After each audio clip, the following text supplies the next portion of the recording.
Waters calling for public shaming of Trump staffers. There's an uncivil war happening in the United States right now. Pulitzer Prize-winning historian and author John Meacham reveals how serious the stakes are in his new book, The Soul of America, The Battle for Our Better Angels, and he joins us right now.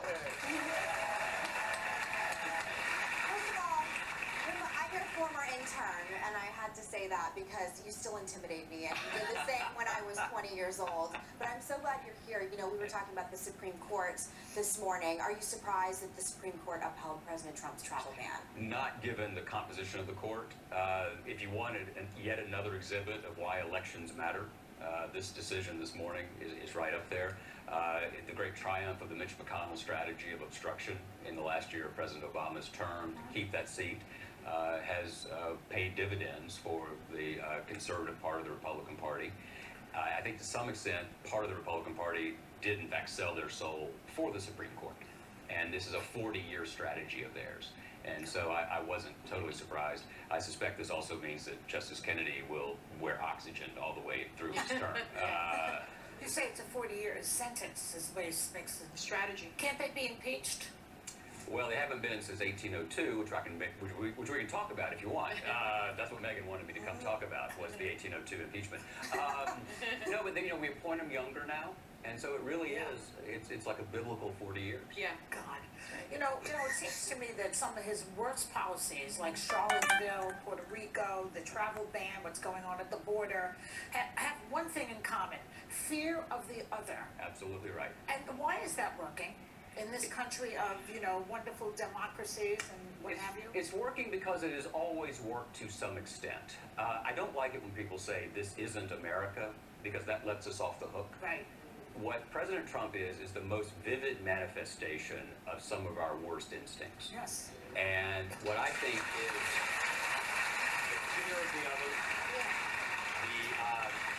the paranoid style, the idea that there's a conspiracy, that immigrants are coming. I mean, in the 1920s, we had 50,000 Klansmen march down Pennsylvania Avenue without wearing masks. There were 3 to 5 million members of the Klan not 100 years ago. And when people say, oh, somehow or other we've been hijacked in 2016, we weren't. We were pushed back. And to some extent, what the president's governing on is a politics of grievance and white nostalgia, honestly. Oh, yeah. Yeah. And fear of people who are not white. Otherism. Taking over. And the terrible thing, one of the many terrible things about this, is the presidents we remember, the public figures we remember, the John McCains, the George Herbert Walker Bushes, the Franklin Roosevelts, are those who reached out in hope, not in fear. They're ones who reached beyond their base. This is not a partisan point. I voted for Democrats and Republicans. But historically speaking, the presidents we want to emulate and the presidents we commemorate are the ones who pointed forward, not at each other. He doesn't care about that. Well, here's why I wonder. If I had 3 minutes with him, which is highly unlikely, for various reasons, and that might be his attention span. 3 minutes might be pushing it. But I would say we know you care about ratings. We know you care about success. So I have what I call the oil portrait test. What do you want us to think, Mr. President, when we look at your oil portrait? And it has a good chance of working because he can't imagine a world where we're not gazing adoringly at his oil portrait. And when you look at Franklin Roosevelt, you could think about Japanese-American internment, but we tend to think about the New Deal. We think about the war, the victory against tyranny. Right. Hope is fear is a good starter.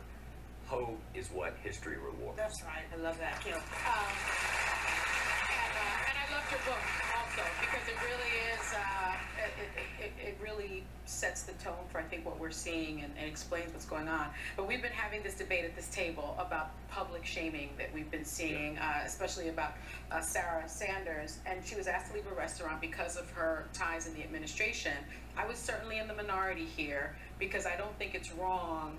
I think it's very American to take a stand when there are public officials. There are even public officials that won't even meet with their very constituents. What is your take?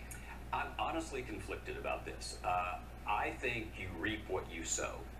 And I think the president has pushed bullying to the front.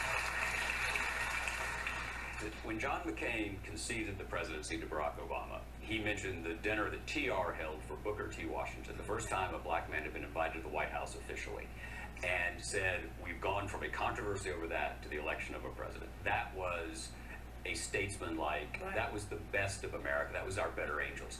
What we have now is a bully in chief. We've gone from a bully pulpit to a bully in the pulpit, basically. And those that apologize for him. Yeah, and exactly. And so I know we're supposed to turn the other cheek. That's what Jesus said. But there's a reason there's only one Jesus. You know? Yeah. It was a singular sensation. You know, you're a historian, obviously, and I have bets that I think Trump has a high likelihood of getting reelected in 2020. Do you agree with me? I do, because presidential elections are not referenda, they're choices. Remember, Donald Trump wasn't the only person on the ballot.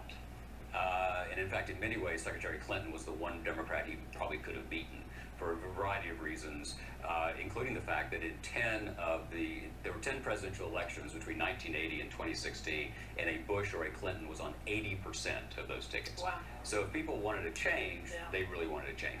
I think it depends to a large extent on who the Democrats put up, because it won't simply be about Trump. It'll be about who else do you want Do you to have somebody in mind? I have to cut Mr. you off. I'm Meacham. so sorry. You're still my boss. You'll always be my boss. Thank you so much to John Meacham. His new book, The Soul of America, The Battle for Our Better Angels, is available now, and members of our audience are going home with a copy.